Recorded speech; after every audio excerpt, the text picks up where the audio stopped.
en vivo ahora mismo. De hecho, ahí vale. damos la bienvenida, aprovechando de saludar y agradecer a Iván Vélez, que ha tenido la amabilidad de conectarse con nosotros en Matices, en donde no todo es blanco o negro. Le damos la bienvenida a Iván, quien es arquitecto y también es investigador de la Fundación Gustavo Bueno. Buenas tardes, Iván, ya cerca de la noche allá en España, ¿cómo te va? Buenas noches y gracias por la invitación. Siento un poco el caos que hemos tenido para poder grabar, pero bueno, por fin hemos cuadrado las agendas. Así es. Bueno, y aprovechar de señalar que en off nos comentaba Iván que quizás este no sea el único video de la saga, sino que vamos a tratar de hacer otras entregas. Vamos a partir con lo que habíamos comprometido, que es hablar acerca de este libro de Iván, que la idea es de alguna manera transmitirlo acá en Hispanoamérica. Este programa Matices lo hacemos también con el colega Juan Durán, a quien aprovecho de dar un cariñoso saludo. Y para entrar en materia, en el prólogo que hace María Elvira Roca Barea, que es la edición que yo tengo, señala: la leyenda negra es un arsenal de argumentos torcidos que ha sido una y otra vez usado contra España y los españoles de manera tan continuada e insidiosa que resulta casi una necesidad vital, por puro instinto de supervivencia, comprender cómo ha llegado a construirse y cómo funciona un mecanismo tan eficaz como falso.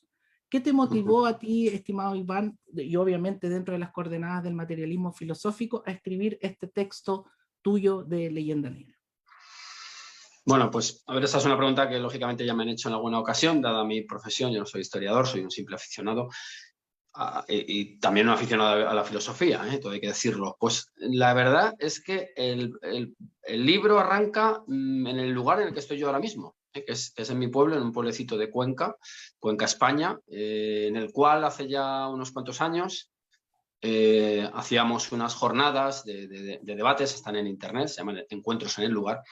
Y uno de los temas que escogimos en su momento fue el de precisamente de la leyenda negra. Aquí estuvo Antonio Sánchez Martínez hablando del asunto, y yo también por mi lado empecé a trabajar en una cosa muy interesante, en un apartado muy interesante del proyecto de filosofía en español, que es el dedicado a los rótulos. Ahí lo que se hace es rastrear el origen y desarrollo de determinadas expresiones en español y evidentemente las cosas no nacen porque sí. Y en todos los casos los rótulos brotan o cristalizan en el momento histórico oportuno. Yo lo que hice es una indagación. Yo me llevo a Emilia Pardo Bazán como primera usuaria de la expresión leyenda negra en el sentido historiográfico o filosófico, si se quiere, que tiene actualmente, en el sentido de la leyenda negra antiespañola, en el curso de unas conferencias que dio ella en París. Claro, yo hice aquel rótulo, escribí el libro lo escribí en el año 13 y finalmente, gracias a Ediciones Encuentro, se publicó en el año 14. He de decir también que lo que has mostrado a cámara es una segunda edición ampliada. La primera tiene también un prólogo de Pedro Insua, también la contiene. Efectivamente, que también se incluye en esta edición. Y bueno, pues es así como acabo yo escribiendo ese libro, que he de decir también, para mayor conocimiento del proceso, esto es importante también, se iba a titular Cuestiones negrolegendarias, porque yo tocaba aspectos muy concretos pues de este espejo distorsionador de la historia del Imperio Español, más que de España, incluso, diría yo.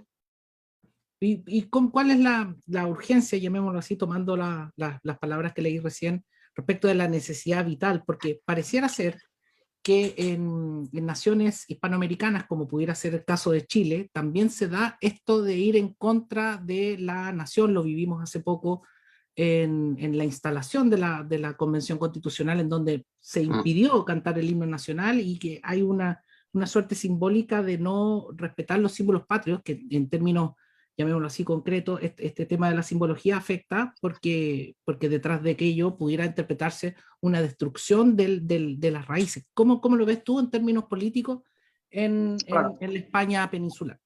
Claro, el asunto de la leyenda negra no es, digamos, algo cancelado, algo para estudiosos, pues no sé, pues como pudiera ser, yo sé, la Guerra de los 30 años, un episodio más o menos cerrado, sino que yo entiendo o entendemos que es algo que afecta a toda la hispanidad y sobre todo a la estructura nacional de la hispanidad, a las diversas naciones que surgen de la transformación del Imperio Español, un imperio, como dijo nuestro maestro Gustavo Bueno, generador, y en ese sentido se entiende perfectamente que genera, que da lugar a una serie de naciones políticas concretas, entre ellas Chile, que procede pues, de una estructura previa que sería una capitanía dentro del Imperio Español.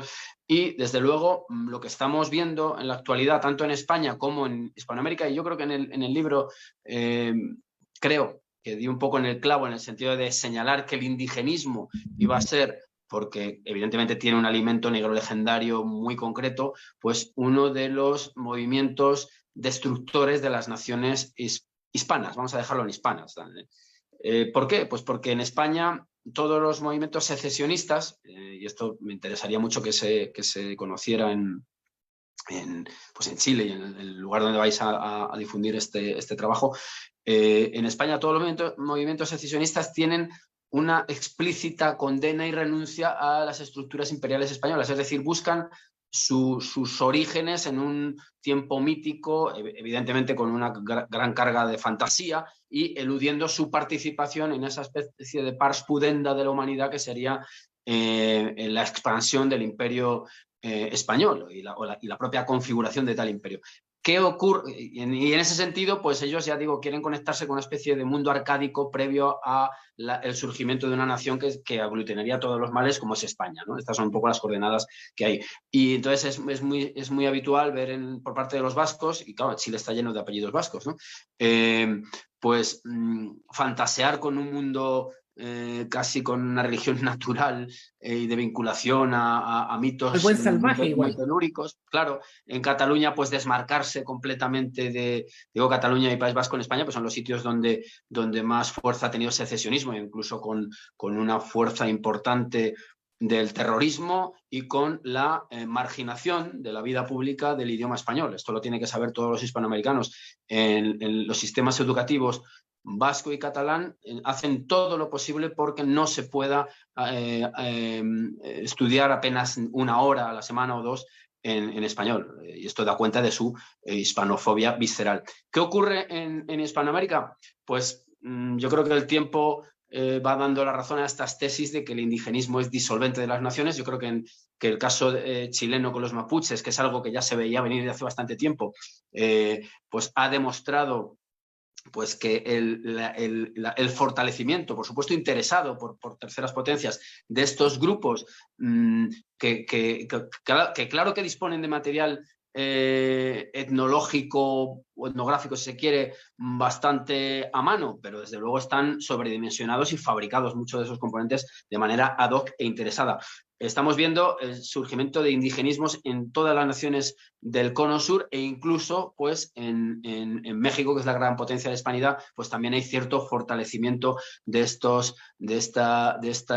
este movimiento que, insisto, acabará por borrar, yo lo digo en el libro, las fronteras de las naciones étnicas no coinciden en absoluto con la de las naciones políticas y, por lo tanto, lo que podrán suponer es la disolución de las mismas. Ese sería un poco mi diagnóstico. Iván, un poco como para hacer difusión de las ideas de Gustavo Bueno, ¿cierto? ¿Cuál es la diferencia, como para hacerlo un poquito más didáctico, en esto que hablabas tú de la distinción de imperios, esta dialéctica de imperios por una parte, y cómo afectaría aquello a la, llamémoslo así, a la comprensión de un fenómeno político que tiene ribetes históricos y filosóficos al mismo tiempo? Bueno, Gustavo Bueno lo que hace es, sin ningún tipo de complejos, que es algo de lo que está cautivo a mucha gente, es acometer la idea de imperio y la clasificación de los imperios. No todos los imperios son iguales, ni todos los imperios son iguales en todo momento. Eso también hay que decirlo, ¿no?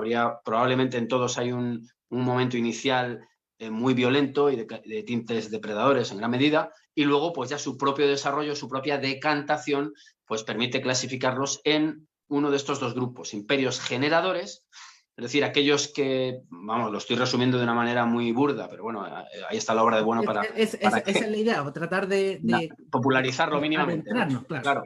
Imperios generadores son aquellos cuyo desarrollo incorpora a las sociedades con las cuales se va tomando contacto más o menos violento o pacífico. Es decir, imperios que permiten que los naturales formen parte de las instituciones del núcleo de referencia, del núcleo imperialista de referencia. Por ejemplo, el Imperio Español... La idea es incorporar, que tomen cuerpo. Efectivamente, incorporarlo, sí. Evidentemente no en un grado de perfección, es decir, no podemos pretender pues, que esto sea un mecanismo perfecto, pero desde luego, digamos que el gran ortograma, que es uno de los términos que más manejamos, lo que buscaría es eso, la integración de los naturales en las estructuras o instituciones propias de esa sociedad política. Mientras que en el caso de los imperios depredadores, por cierto, imperios generadores sería, por ejemplo, o civilizadores, si se quiere, sería el Imperio Español, el Imperio Romano, pues los imperios depredadores son aquellos que dejarían al margen la idea de integración para dedicarse a cuestiones meramente extractivas. ¿Cómo se traduce? Y entonces dejan a las sociedades con las que traban contacto intactas en gran medida para su mal, claro, en gran medida para su mal, porque hay instituciones verdaderamente deshumanizadoras. Estoy pensando, por ejemplo, en la India, pues cuando moría el señor se quemaba a la mujer en la pira con él. Me parece que eso es verdaderamente inhumano, pero bueno, desde un punto de vista del relativismo cultural sería de una exquisitez pulcra, ¿no? Entonces, ¿cómo funcionarían estos imperios depredadores? Pues ya digo, con un aliento extractivo, trabando contacto quizás solo con las élites locales y dedicarse a sacar recursos minerales, maderas, esclavos, etcétera. Esos serían un poco los dos modelos. Insisto, no son dos...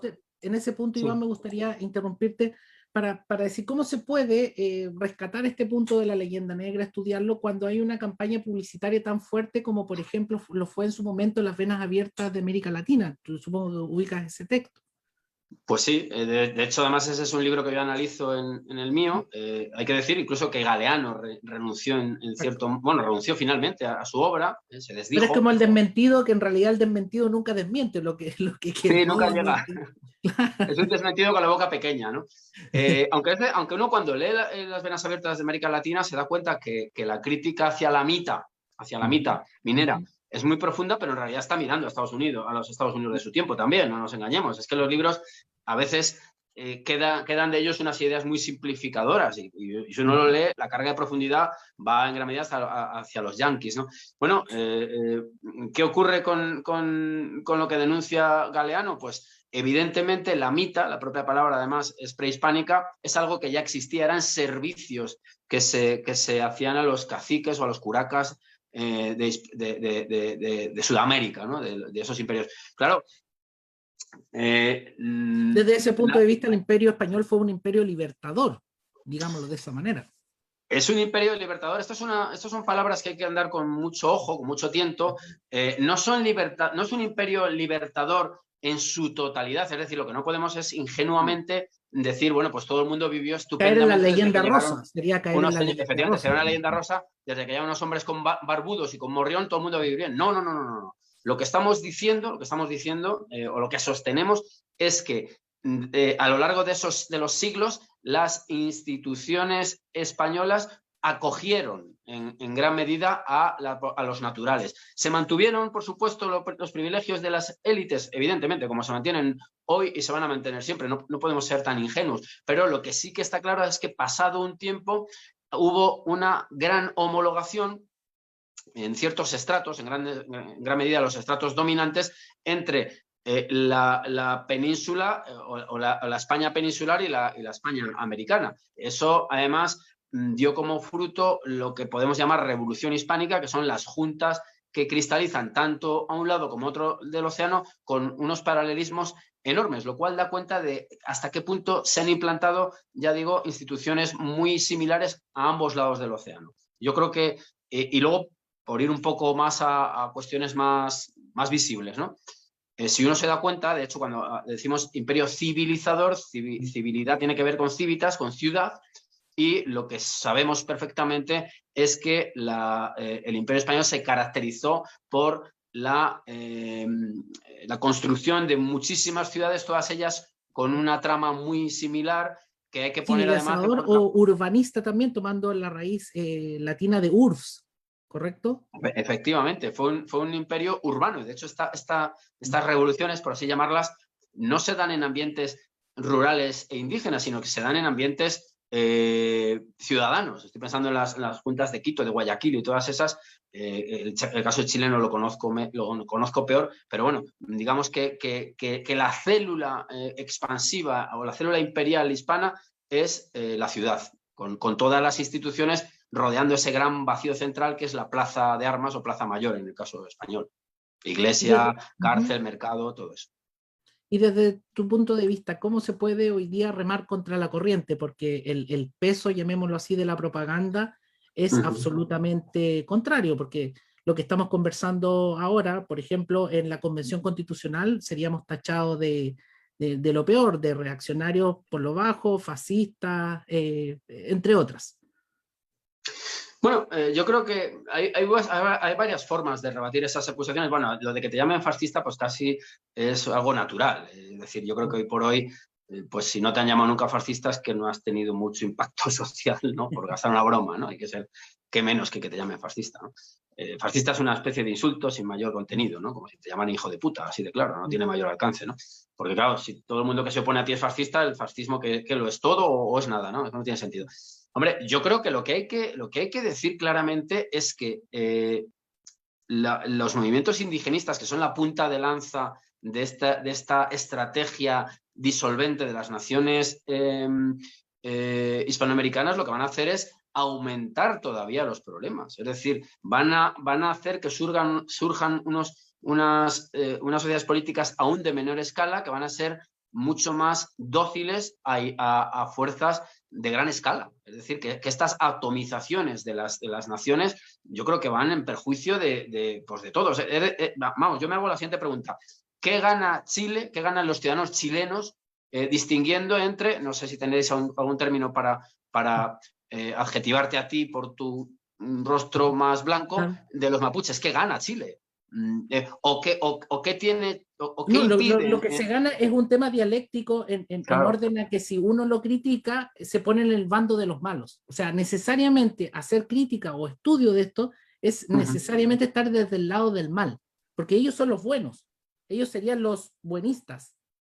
Bueno, ellos son los buenos, pero eso es una adjetivación totalmente gratuita. ¿Y por qué son los buenos? Y es que sinceramente no entiendo cuál es el problema en este caso. No entiendo que los problemas sociales que pueda haber en Chile o en cualquier otra nación hispanoamericana no se puedan solucionar evitando la compartimentación de los ciudadanos. Además, una compartimentación que se hace ¿con qué parámetros? O sea, ¿con qué parámetros? Lo que pasa es que eso se une también a otros temas, llamémoslo así, de marcas mundiales o globalistas como Nestlé, claro, que no sé si supiste tú, acá en Chile se modificó el nombre de una galleta bañada en chocolate que se llama Negrita.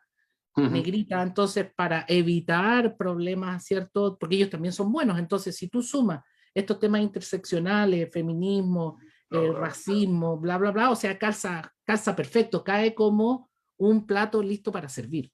Sí, es un lote completo que se ofrece, efectivamente ya casi precocinado para el consumo, pues para gente cretinizada en gran medida por gran parte de los elementos ideológicos dominantes. Yo creo que la receta ante tal sumisión a unos cánones completamente impuestos y arbitrarios, porque claro, insisto, el tema racial, ¿por dónde cortas? Es decir, el que está mezclado o mestizado, ¿hacia qué lado se decanta? A mí yo que he estudiado un poquito más el caso mexicano, me hace mucha gracia cuando piden que se le pida perdón a los mexicanos. Bueno, ya, pero es que resulta que siempre digo lo mismo, los tlaxcaltecas eran enemigos mortales de los mexicas. Entonces, ¿a quién se ofendió en aquel momento?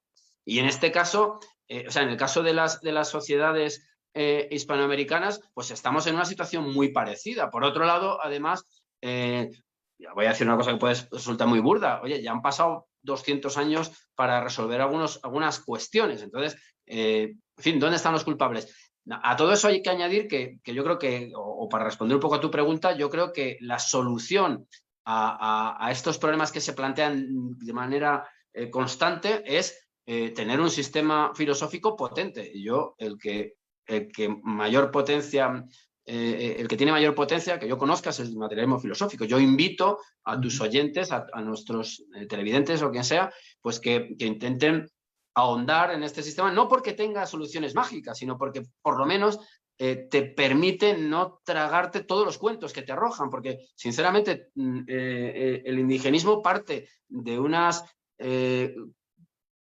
premisas verdaderamente inventadas, que son pues presuponer que hubo un tiempo al margen de la historia, probablemente, o, bueno, siempre por supuesto antes de la llegada de los españoles, en este caso, en el que todo era feliz, pero es que es mentira. Es que resulta que cuando, en el caso de Hispanoamérica, cuando llega Pizarro y Almagro y compañía, lo que había era una guerra civil crudelísima, no había la figura del indígena en abstracto, lo que había era un montón, un mosaico de sociedades con diferente grado de civilización. Por supuesto, no en convivencia armónica, por supuesto, sí, bueno, ya además se cometen anacronismos y se proyecta sobre el pasado pues ideología del momento, ¿no? Una especie de convivencia con la Pachamama, en fin, un espiritualismo verdaderamente ridículo, ecologismo, en fin, son anacronismos de tal calibre que solo un sistema potente de análisis te permite desmontar y por lo menos separar el grano de la paja. Es decir, no todo era catastrófico en el mundo prehispánico, pero desde luego tampoco era un mundo feliz en el caso de que tal cosa pudiera existir. Entonces, yo creo que la única receta ante todo esto, pues es, insisto, un sistema de coordenadas potente y luego acudir a las fuentes. Acudir a las fuentes. Es que lo interesante y uno de los grandes valores del Imperio Español es que se dejó por escrito mucho. Claro, alguien dirá, bueno, se dejó escrito lo que había. No, porque había también intereses contrapuestos entre los propios españoles, con lo cual, de algún modo, podemos encontrar verdades. Es lo Ahora, única esto también se combina con lo que sucede en otros países, y ahí nos podríamos salir un poco del eje, en donde, por ejemplo, la estatua en su momento de David Hume también se ha derribado de una manera parecida a lo que está ocurriendo acá en Hispanoamérica respecto de las estatuas a Colón. Entonces, de alguna manera, es la subversión de la autoridad completa, o sea, de esta dialéctica, llamémosla así, del opresor y el oprimido. Bueno, lo que pasa es que a ver, ahora resulta que lo que hay que hacer es un juicio retrospectivo de la historia. Bueno, también me parece un poco absurdo. Mira, por ejemplo, en España hace unas semanas se ha lanzado ya una ley para la memoria democrática, que trata de imponer una verdad oficial. Bueno, pues eso es una auténtica va a ocurrir quimera. lo mismo en pronto tiempo acá en Chile. Ahí va a ocurrir seguro, ahí va a ocurrir seguro, pero claro, el problema de fondo es que quien trata de hacer eso, y por supuesto alguien saldrá perjudicado, alguien tendrá su correspondiente multa, su inhabilitación, es que es querer ponerle puertas al campo. Ni Chile ni de Chile solo pueden hablar los chilenos, ni de España los españoles. Es decir, son temas que si de verdad tienen profundidad, atañen a muchísima gente y exceden las fronteras de los países donde han ocurrido esas cosas. Por lo tanto, la historia de Chile lo harán muchos chilenos, pero también lo harán gente extraña a los chilenos, con lo cual es difícil. ¿Qué vas a ir a perseguir todos los historiadores que no digan lo que a ti te parece? Y en España igual. En España lo ocurrido entre 1931 y 1978, que es un poco el espectro en el cual se mueve esta ley, bueno, pues a lo mejor a mí me ponen una multa, pero tú podrás escribir una historia del franquismo como a ti te dé la gana. Ahora bien, lo que habrá que juzgar es si tu historia del franquismo, más allá de los adjetivos, tiene rigor o carece de ello, si tiene un análisis solvente o son puras proyecciones. Lo que pasa es que justamente ahí el programa se llama Matices para no caer en el maniqueísmo de malo bueno. O sea, esa es la idea de tratar de buscar esas tonalidades. Ahora, lastimosamente, llamémoslo así, la moda, ¿cierto? La moda de las masas consiste en identificar rápidamente a un bueno y a un malo. Y en este caso está cantado que el malo es Franco y acá en el caso de Chile el malo sería Pinochet. Entonces, eso facilita mucho el proceso político, el proceso, llamémoslo así, de los frames, como le llaman los gringos, de instalar, ¿cierto? Estos tipos de memes. ¿Cómo se puede entonces ahí retomar la historia en su medida objetiva, llamémoslo de esa manera, teniendo presente también que lo objetivo no está de moda tampoco, y donde está el subjetivismo rampante y el relativismo a toda prueba? ¿Cómo has visto tú eso en tu trabajo, en tu desarrollo, llamémoslo así, incluso en tu actividad política, si la tienes? Sí, sí que la tengo, por supuesto. Bueno, pues yo creo que lo que hay que hacer es actuar con estoicismo, es decir, trabajar con la mayor riqueza de materiales delante, con la mayor finura posible, y luego, pues si la estupidización ambiental es tan alta, pues tratar un poco de mantener discretamente tu actividad para poder seguir desarrollándola y poco más. Es decir, tampoco podemos pretender si la gente ha optado por un maniqueísmo y una infantilización absoluta, pues eso, ser estoico, tratar de no salirte tú de tus coordenadas, en el sentido de no perder la cabeza creyéndote que esto es un mundo de blancos y negros y de que efectivamente hay matices, y tratar de incorporar los máximos posibles. Es decir, simplemente eso, mantener el rumbo fijo en el sentido de trabajar con el rigor máximo posible. Y luego ya pues el tiempo pondrá en su sitio los trabajos de cada cual. Así de simple. Yo es que no creo que muchas de las cosas que estamos viendo en el presente se mantengan durante mucho tiempo. Vamos, si va a ser así, va a ser catastrófico, ¿no? Porque va a ser, pues, eso digo yo, un mundo de buenos, de malos, de luces y sombras. Yo creo que ese maniqueísmo es insostenible durante mucho tiempo. Ahora, dentro llamémoslo así, del proceso educativo, porque esto está todo imbricado, pues la medida que a ver, voy a retomar la pregunta, porque también se castiga el hecho de oficializar la historia, ¿cierto? Y se cae en el maniqueísmo nuevamente de una historia oficial, de una contrahistoria, etcétera, etcétera, y pareciera que lo que se lleva es estar en la contrahistoria. Pero aquí pareciera que estuviéramos con la inversión total. ¿Cómo se hace, por ejemplo, cuando en los libros de texto de nuestros hijos dice exactamente la leyenda negra y en definitiva no hay cómo atajarlo? ¿Cómo lo ves tú eso? No, Comparado con el tema atajarlo. educativo. Bueno, a ver, los sistemas educativos los determinan los gobiernos, evidentemente, pero el mundo no termina en el sistema educativo. Yo las 4 cosas que sé de historia no las he aprendido en el instituto ni en la carrera de arquitectura. Yo soy arquitecto, ahí se estudiaba historia del arte o historia de la arquitectura, no se estudiaba historia del virreinato de Nueva España. Entonces, hombre, siempre queda la vía autodidacta o la vía precisamente de cosas como la que haces tú, de la divulgación o el debate historiográfico en las redes, en Internet. Yo creo que ahí hay un enorme ámbito donde una persona puede formarse, y seguramente muchísimo más que en las universidades. Es decir, que hoy que no podemos circunscribir el estudio de la historia o de los componentes ideológicos que más o menos están implantados a ese mundo oficial. Hay otras vías, claro, si no estaríamos en un mundo ya completamente cerrado. Yo creo que ahora mismo en Internet, bueno, tu programa, por supuesto, y el que quiera acceder a los contenidos tan extraordinarios que tiene la Fundación Gustavo Bueno, por citar unos en concreto, pues están ahí. El que quiera puede también... yo, por ejemplo, casi todos los trabajos que hago los hago con materiales de Internet. Es decir, hay una digitalización muy potente y el que quiera puede acudir a ellos. La hemeroteca digital, por ejemplo, es un pues eso, un filón inagotable de contenidos y un terreno donde se puede investigar muchísimo. Creo que no todo queda a expensas del mundo oficial. Por eso digo, yo ya lo decía en un artículo, que este propósito demuestra un poco la cortedad de miras de este propósito de imponer una verdad oficial, con muchas sanciones que se habiliten y tal. Es un poco una muestra de la cortedad de quienes así actúan, porque hay vías de escape, estas que yo he dicho y muchas más, y archivos personales, en fin, hay muchos sitios donde salirte digamos, de los parámetros oficiales. Y siempre ha sido así, y siempre será, claro. Ahora, aquí en Chile hay una cierta izquierda divagante en los términos de bueno, ¿cierto? O podríamos llamarla también izquierda podemita, porque aquí también hay podemismo, tiene otro nombre, qué sé yo, pero son iguales. En los siguientes términos, se dice en el relato popular que los medios de comunicación están gobernados por la derecha, ¿cierto? Esta derecha así como con un aire, así como con la voz engolada a la derecha y no sé qué, algo así como medio tenebroso.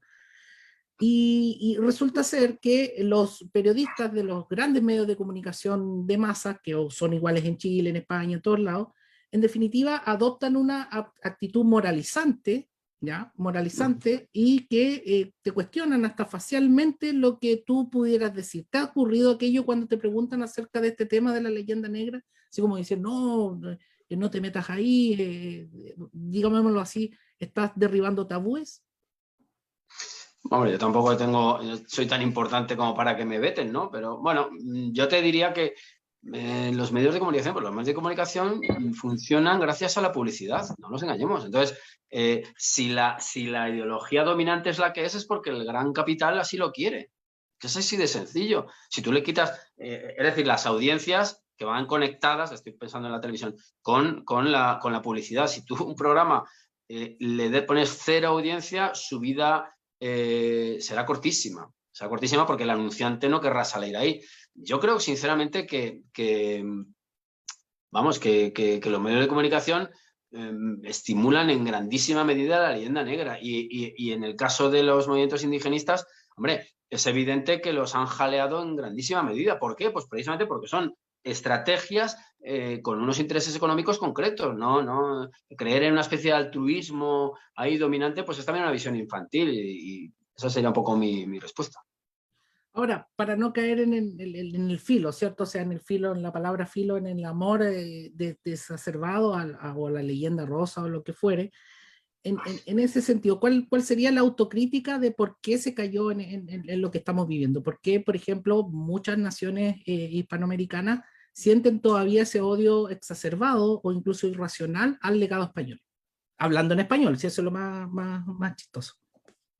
No, yo creo que el problema es la leyenda negra, vamos, todas las grandes potencias políticas han tenido pues críticas y caricaturas y propaganda adversa, eso por descontado, ¿no?